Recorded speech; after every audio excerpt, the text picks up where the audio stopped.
Hey, welcome everybody. We're excited that you're here for this fast-paced 30-minute webinar on the topic 5 most expensive mistakes when selling your business. My name is David Bush, and I get a chance to be your host and moderator. And my guest today is my brother, Jeff Bush. Jeff's the CEO of GrowMyProfit.com, and together we end up helping businesses to scale faster, help them to create a business that's more valuable, and to be able to help them to develop a very profitable business that produces nice cash flows, helps them to have more time freedom, and helps them to sell their business at a high valuation should they decide to do it. Jeff, I can't wait to get a chance to dive into your 5 most expensive mistakes, and some of them you actually experienced firsthand. And we want to talk to you a little bit more about your background, but give everybody just a quick overview of who you are and what got you to the point of where you are today, consulting businesses and helping businesses to scale faster and grow their valuations. Yeah, so Jeff Bush, Grow My Profit. How did I get here? Let's see, started off just in a salesperson role, dropped out of college, was a salesperson. Then I was a sales manager. Then I was a VP of sales, and I had 40 salespeople and 4 managers under me. So all through my 20s, I had high-paying W-2 jobs in sales and marketing and got really good at sales and marketing. Made a lot of money, 6 figures in my 20s just as an employee.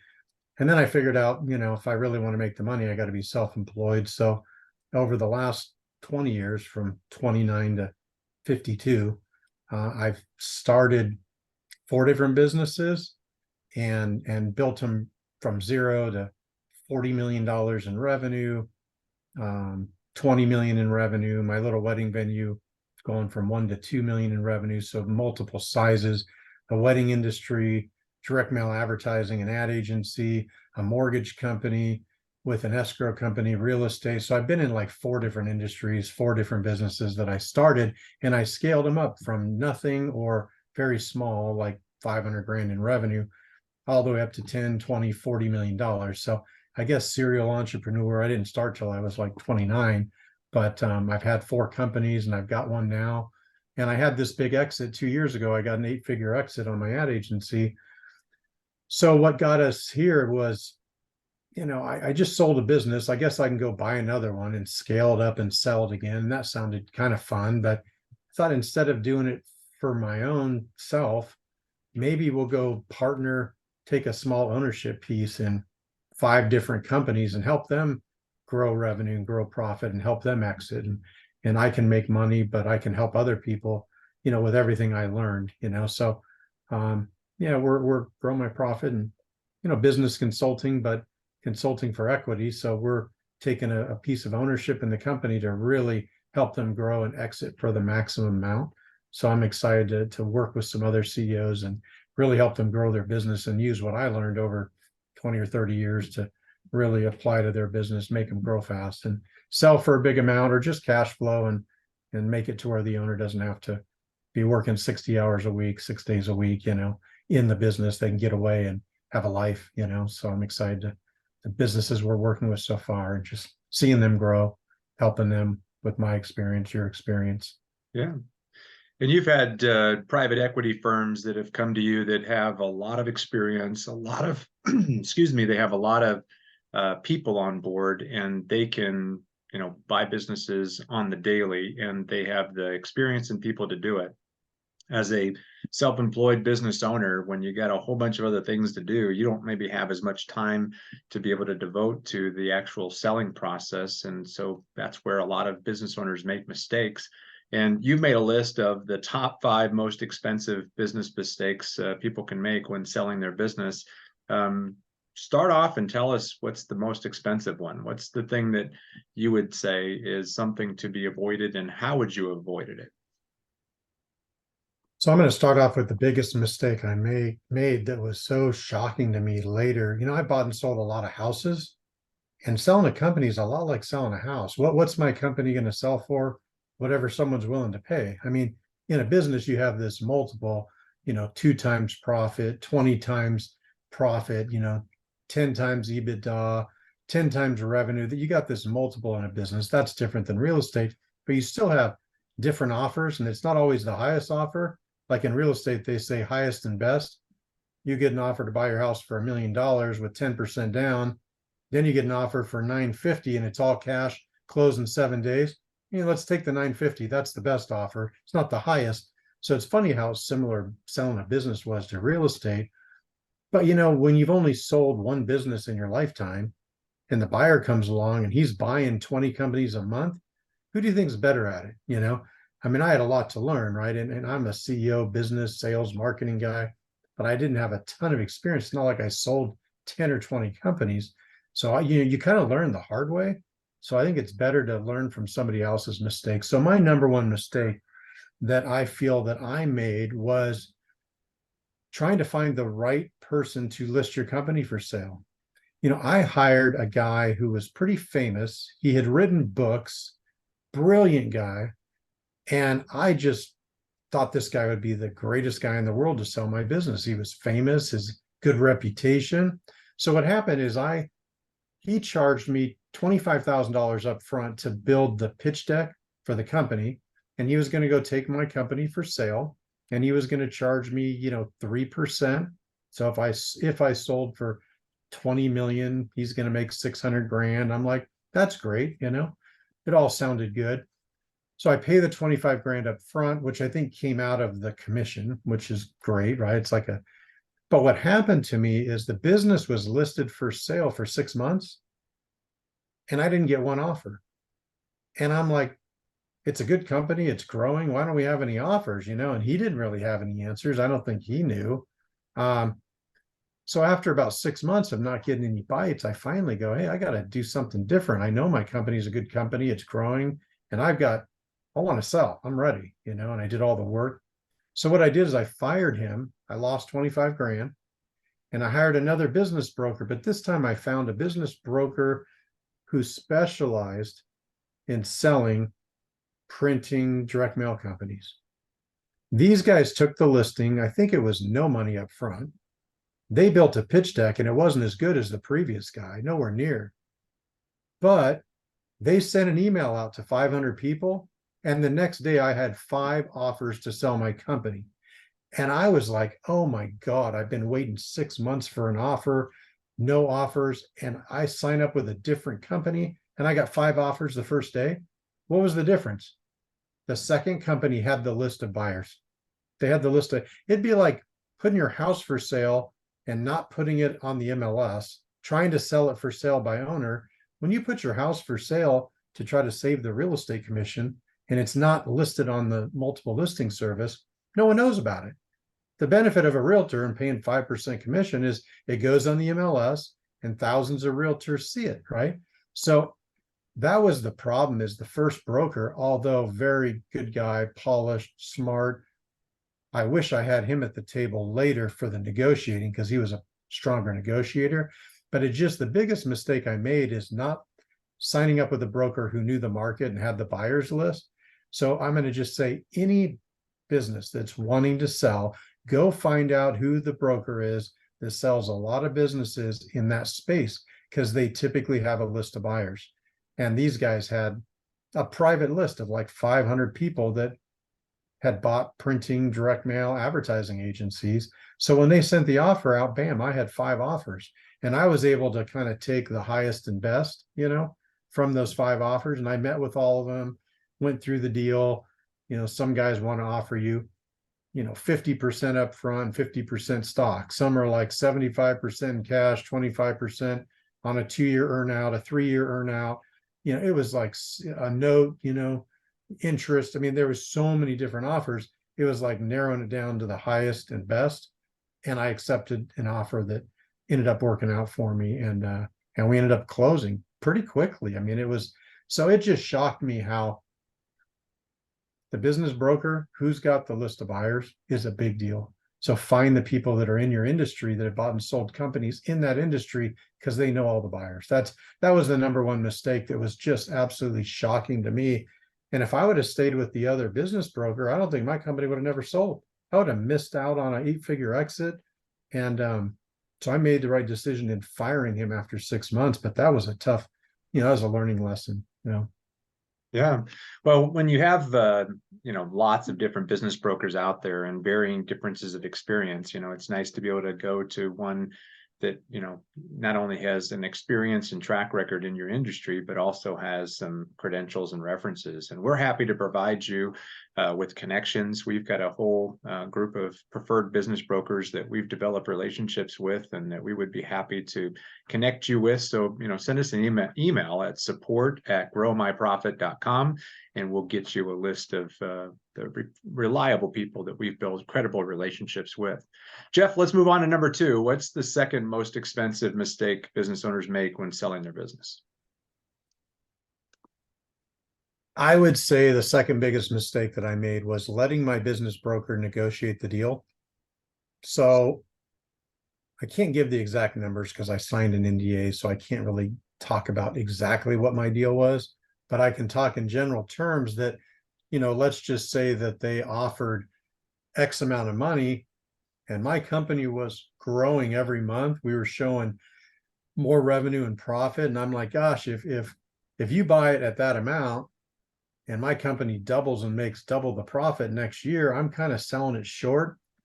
Well, the broker, I think that these brokers, when they're getting a 3% commission, kind of like a realtor on a house, right? They just want to sell it and collect their money. Whether you get an extra million or $2 or $3 million doesn't mean as much to them. I mean, they want to get you top dollar. They want you to be happy. But I started letting this guy negotiate, and I could see where the other side, the buyers, were better negotiators. So I stepped in and said, set up a phone call. I'm talking to these guys about price. And I stepped in and I got an extra $2.5 million in my pocket out of negotiating at the last minute. But I had to be willing to pull the deal off the market and say, hey, cancel the deal. If you don't like it, I don't care. Company's making more money. The price went up. So I just feel like, depending on who your business broker is and what their real strengths are, these guys weren't the strongest in negotiation. They just wanted to get it to close. And they had a relationship with the buyer where they wanted to keep the buyer happy because they were doing a lot of deals with them. So they kind of had this, it's almost like double ending the transaction. You got to make the buyer happy and the seller. That usually is a conflict of interest. So that was kind of an interesting thing that I learned just in selling my company. Yeah, negotiate the deal on your own and maybe take their input, but don't let them be the only one fighting for you. You worked and built your company. You might only have one exit in your entire life. Make sure you get the most you can, within reason, so I was able to do that. That was a big mistake, letting somebody else negotiate for me, thinking they were going to be better at it. No, it's my company. I moved that. I worked hard. I'm gonna ask for a little more money because I deserved it, and it worked out for both sides. Buyer and seller both did well on the deal, and I think win-win for buyer and seller's great. Business broker, he's going to get his commission, but he's not really, losing or winning. He's just getting his commission, so he's just not as important in the transaction. Yeah. Well, I know that there's some questions that are coming in here, and we're going to get to all of those here. Probably have to do it afterwards just because we want to be here on time. But let's just move right on to the number 3 most expensive thing that you have recognized as a mistake that business owners make when selling their business. So this was something kind of interesting. The non-compete. It's amazing to me how when you sell a business, you sign a non-compete, so you cannot be in that business or anything close to that business. You certainly can't take employees away and start another company in the same industry. So non-competes are pretty strict. And I signed a non-compete for 5 years. And that's okay. But I've had friends sell their companies and their non-compete was only 3 years. So I can't go back into the business for 5, 3 or 5 doesn't seem like that big of a deal. I thought I'll never go back in that business again. But then I start thinking about it. I'm like, wow, I know that business. Maybe I will start another company someday. So what I learned is whether you sign a 3-year non-compete or a 5-year, it doesn't change the price. It doesn't change the price. And I should have negotiated my non-compete to be shorter, like 3 years. They would have done it. It's not like I got an extra $1 million or $5 million because I signed for 2 more years. So if I was to go back and do it again, I don't think I'm going to go back into that business. I've got grow my profit. we're involved in all these different businesses, and I'm excited about that diversification. Makes it exciting for me not to have to work on one company every day. We're working on 5. So I don't think I'm going to go back in the ad business, but if I wanted to, I got to wait 5 years, And my non-compete was written so vague. And I think my attorney, who's a good friend of mine, who I spent $200,000 with doing this deal on legal, he should have looked at it a little closer and not made it so vague. Like my non-compete's like, hey, you can't do anything even close to any of these businesses. And it made it, I would have written it more specific, and I would have written it for a shorter time period. So that was number 3 that I thought, you don't get more money for signing a non-compete. And it's funny, one guy signs 3 years, one guy signs 5 years. Why? That's just what got written down. You don't realize that's negotiable too. Bring it down just in case you decide to jump back in the business. If they train wreck your company and everybody's leaving and wishing you were back, that happens a lot. So anyways, that's number 3. Yeah. I know that there's some people that are coming in with some other questions about questions in terms of how to value your company and things of that nature. And maybe we'll get to that here in just a minute. But talk about number 4. What's the 4th most important thing that people need to know about before they sell their business and make a mistake? Number 4 that I wrote down is timing's everything, right? Nobody wants to buy a company on their way down, right? Or even if it's flat. So it's so important to have revenue moving up when you're putting your company for sale. That's what they want to see. They want to see 10, 20, 30% top line revenue and earnings growth when they're buying a company, because whether they're going to pay a 3 times multiple or a 20 times multiple, that's how many years to recoup their money. So I think timing is so important to make sure revenue's going up, profits going up. You can cut all your expenses and make profit look really good one year, and then revenue goes down the next year, and that can be bad. So it's so important to get revenue and earnings going the right direction, just climbing. And if you wait too long and you have a little blip and it drops, you are not saleable. That happened to me. I put the company for sale 2018. I was doing 20 million in sales, and we had some major interest rate adjustments, and my revenue went from 20 million down to 12. And the business broker goes, company's not saleable, take it off the market, you're done. I'm like, oh my gosh, it's that bad, huh? Yeah. He goes, but rebuild it. And so I had to take it off the market for a couple of years. So timing is so crucial. If there's outside things that can affect your revenue, some you can control, like coronavirus, you can't control. It's but timing is definitely everything. You got to time it when revenue's climbing. Don't take the risk of dropping or something changing, like interest rates going from 3 to 8%, a war in Ukraine, and Israel bombing. I mean, gosh, there's so many things that affect business. You can't control it all, but timing is just so crucial. When you list it for sale, it should be climbing. If it's not climbing, don't put it for sale till you're on your way up, because you get a lot more negotiating power. So that was timing's everything was 4th biggest mistake. And a mistake being, I could have waited a few more months and sold it for almost double, which is a little painful, but then whatever. And that's one of the reasons why you started Grow My Profit is that you wanted to be able to help business owners like yourself to be able to scale so that they could get a higher multiple if they decided to sell it, or they could have enough of a business system in place where they could enjoy some time freedom and cash flow, and maybe be in a position where they could hand it down to a key employee, or they could hand it off to another member of the family, and they could take it over. And that's something that buys people more time to be able to make that decision, rather than being in a position where they feel like they have to sell it. So let's talk about number 5. What's the 5th most expensive mistake people make? I wrote down, intellectual property and client concentration. People don't realize, like, every business has the 80-20 problem, where 80% of your revenue is coming from 20% of your clients. Whenever they look at your client concentration, they start marking your company down. Instead of getting a 10 times multiple, if you're an 80-20 company, and so many of us are, you're only going to get a 5 times multiple, because you got major client attrition risk, and they kind of hammer you on that. So I think if you plan to sell your company, you need to start planning 2 years before you want it to sell. Don't start planning 6 months before, because you need to polish up your company, lower your client concentration, whatever that takes to do it. Instead of 80-20, if you can make your business 60-40, you might get an extra 1 or 2 times multiple. If you have one client that's 50% of your revenue, the company that's coming to buy you goes, hey, if we lose that client, we go from 0 to 0. We go from making a bunch of money to possibly breaking even or losing money. It's too much risk. So client concentration, and then intellectual property. If you have software or you have trademarks or you have patents, if you have something unique about your business that nobody else has, they'll pay a lot more money for it. I wish I would have worked a little harder on trademarking and branding and polishing up some of the intellectual property that we had, because we had some unique things that just wasn't buttoned up tight enough to get that extra 1 or 2 times multiple. And you're talking millions of dollars. Dan Kennedy, one of my marketing mentors, used to say, spend 50% of the time in your company building revenue and profit. Spend the other 50% of your time building the value of what it's going to sell for someday. Now I know what he was talking about.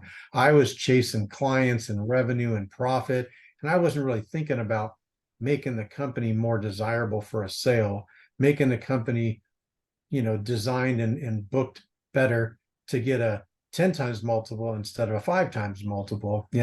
So I would just say another mistake, start early, plan and figure out the levers that are going to get you the highest multiple, and work on those levers, because sometimes they're not all that hard, and it'll get you more buyers, more offers, and a higher offer, get that bidding war going on.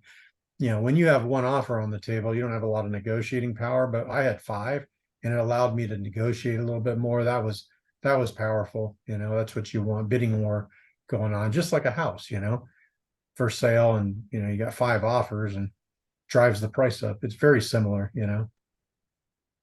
Well, the highest profit that many business owners are going to experience is not just in the monthly, but it is going to be in that big exit. And so let's talk a little bit about, critical indicators that are going to dictate your valuation. And these are just some of the critical indicators that we've found that are going to make your business a worthwhile investment compared to your competitors. So how fast you're growing, Jeff talked about that. Your competitive advantages, what are some things that you have that are unique to you, whether it be intellectual property or products or services, competency of your management team. And Jeff didn't talk about that, but maybe he can talk about it before we wrap up. What percentage of market share you have, the size of your company, the industry, and the business model. Do you have a business that works because you work all the time, or do you have a business that works because the business model works and that you have the right people that are doing the right things to create the right outcomes? And the capital insensitivity of the business, where's that at? And then what does the sales and distribution look like? And when you have some of these factors working in your favor, you're going to get a much bigger valuation than if you don't. And Jeff, talk a little bit more about that, if you would, and then just some of the things that we do inside of the 6 steps to help businesses that want to have a big exit or want to have a high valuation and high profitability, to get them to the point where they're positioned well for the right buyer or the right price. It's something you said about key management staff. You just reminded me. I remember when they came and said, okay, I had 1,000 customers. How many of these 1,000 customers are your clients that you work with? Because we know you're probably going to leave after you get this money, and we don't want to lose these customers. And I said, out of 1,000 customers I have relationships with, 0. Not one of those clients was mine. I had 20 salespeople selling, and they were all going to stick around. I'm going to leave. So that is really positive when you have a team selling. And if you're the owner and you got relationships with the top 10, 20% of the customers, when you leave, they know that some of those clients are going to leave. So it's so important to diversify your sales team, build a sales team. I had sold all the customers. My first year, I sold 50 customers, and I had relationships. But through time, I had a real business where I wasn't selling. I wasn't talking to customers every day. I had really diversified. That helped me a lot. It made it more saleable. So I forgot about that. That was something I did right. If we're doing, the 5 things Jeff did right. That was one I did right. I was pretty proud that I didn't have relationships with the customers, so they weren't worried about the customers leaving when I left, you know. So anyways, back to your other question. Sorry. What say that one more time. My mind kind of went.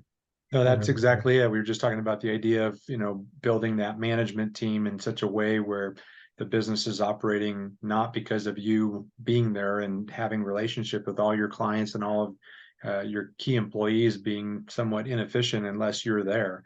You built a good management team, which obviously showed up in your valuation. But as it relates to the 6 steps and what we guide people through, these are the 6 steps that we're going to focus on when we are looking with an organization to partner with. Whether it's just a consulting relationship or if it's a strategic partnership, we're going to assess their capacity to scale. We're going to help them to refine their business plan and build the financial scorecard so that they can get really clear understanding of what the metrics are that they want to improve to drive profitability, drive cash flow, and drive revenue. What's their marketing plan? What tweaks need to be made so that they can create an irresistible offer to increase the number of qualified leads and increase conversion rates? And then what does the sales team look like? If you don't have a sales team or you have a small sales team, we look at how can we grow and expand the sales team for maximum efficiency and maximum profitability.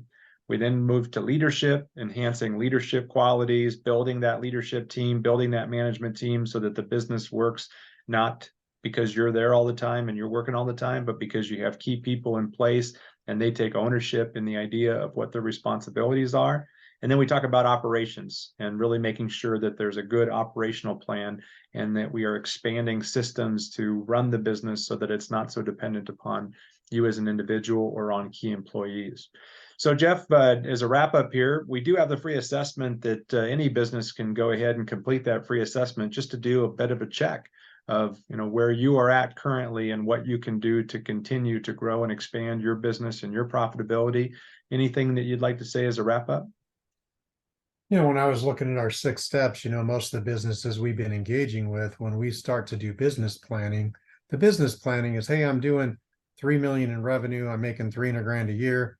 I'd really like to get to 30 million, or I could make $9 million a year. So we've been doing these business plans, but what's funny is if they were to say, hey, I want to go from 3 million to 10 million, and I want to sell the company in 3 years, that's a totally different business plan, right? We're going to go to work on some of the things I'm talking about: diversification, intellectual property, patents, trademark. We got to juice the company, make it more valuable and more saleable. That's a lot different than just driving revenue.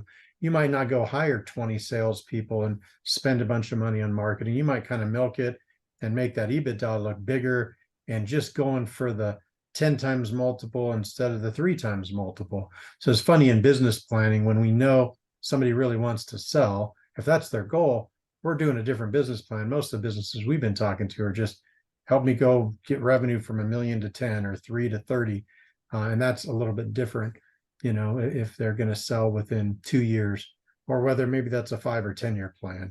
If their kids are going to take over the business, that's a lot different, right, than putting it for sale. Different plan. So it's funny how the business plan will change based on their goals. So if anybody wants to talk about any of those things, consultations are pretty much free. We just want to help business owners grow and teach you what we learned, if it can help you grow faster or more successful exit, or excited to talk to people. So just like you said, reach out through email or phone call, and love to talk to some of the people on the call today. Good deal. Well, if you want more information about the 6 steps, you can go on to growmyprofit.com. And if you'd like to get in touch with Jeff and get more information on the consulting services and the partnership opportunities, you can reach out to us at support@growmyprofit.com. And also our contact information is on the website. So thanks, everybody. Have a great day. Thanks, Dave.